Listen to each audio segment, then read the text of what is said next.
Welcome to this explainer. Look, if you're a leader, a coach, or a manager, you already know the unvarnished truth. The quality of your conversations absolutely dictates the success of your team. It's that simple. So today we're diving straight into Chapter 12 of Fred Clements' brilliant toolkit, 30 coaching tools and approaches that actually work. We're unpacking something called the spectral management type inventory. Now, I know that sounds a bit academic, but trust me, this is a highly practical framework that skips the generic management fluff and gets right to the core of how we actually communicate and motivate. Okay, let's set the scene with a problem you've definitely faced. Have you ever felt just completely, utterly stuck trying to help someone move forward? Picture this, you're sitting across from a team member. You've prepped, you've got your notes, and despite your absolute best intentions, the conversation just hits a brick wall.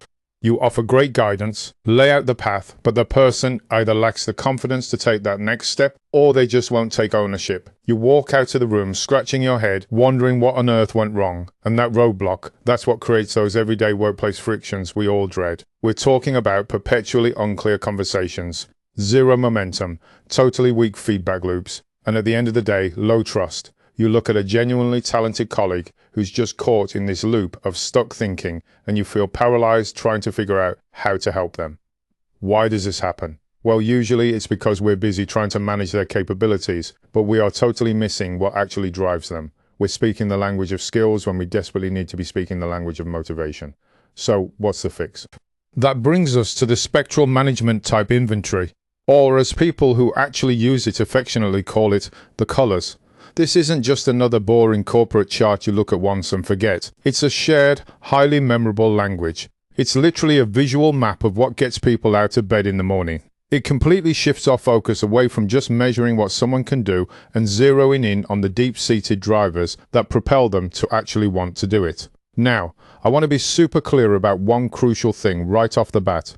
SMTI is not some rigid personality test. We are not slapping permanent labels on anyone's forehead here. Actually, scratch the idea of putting people in boxes entirely. Think of this as a dynamic living map of energy. It highlights what genuinely charges someone's battery at work, what tasks pull them in like a magnet, and the exact conditions they need to stay motivated long term. It's all about deeply understanding our differences, without treating those differences as a problem to be solved. Fred Clements frames how we uncover these drivers beautifully, with this idea of a busman's holiday. If you haven't heard that phrase, it basically means doing your day job on your day off. Ask yourself or the person you're coaching, what would you still genuinely enjoy doing, even if you weren't being paid a single dime for it? Man, that one question flips the whole conversation on its head. We immediately stop looking at what someone can merely endure, and that makes them absolutely thrive.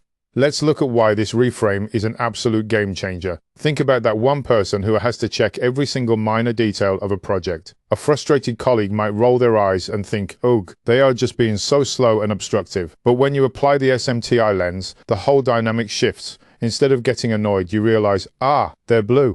They are naturally motivated by logic, structure, and safe processes. Boom, you've just transformed what looked like a massive annoyance into a highly valued protective asset for the team. Imagine you've got a severe clash of these drivers.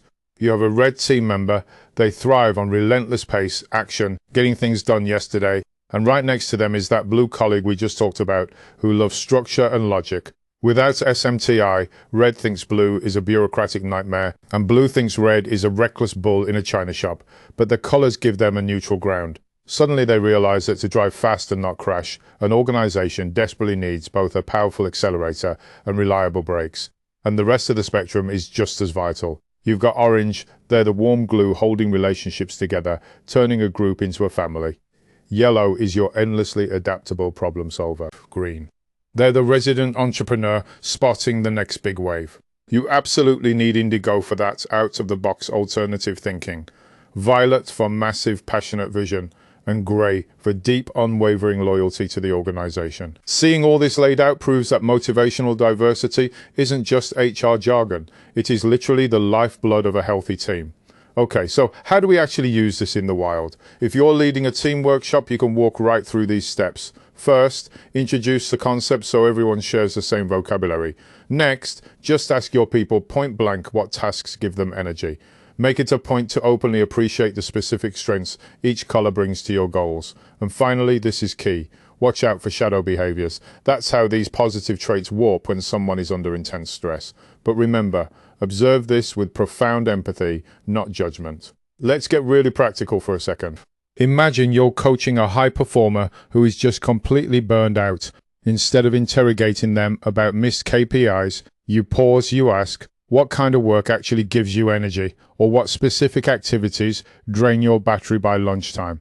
How might your strongest traits actually be holding you back right now? These questions are a breakthrough waiting to happen.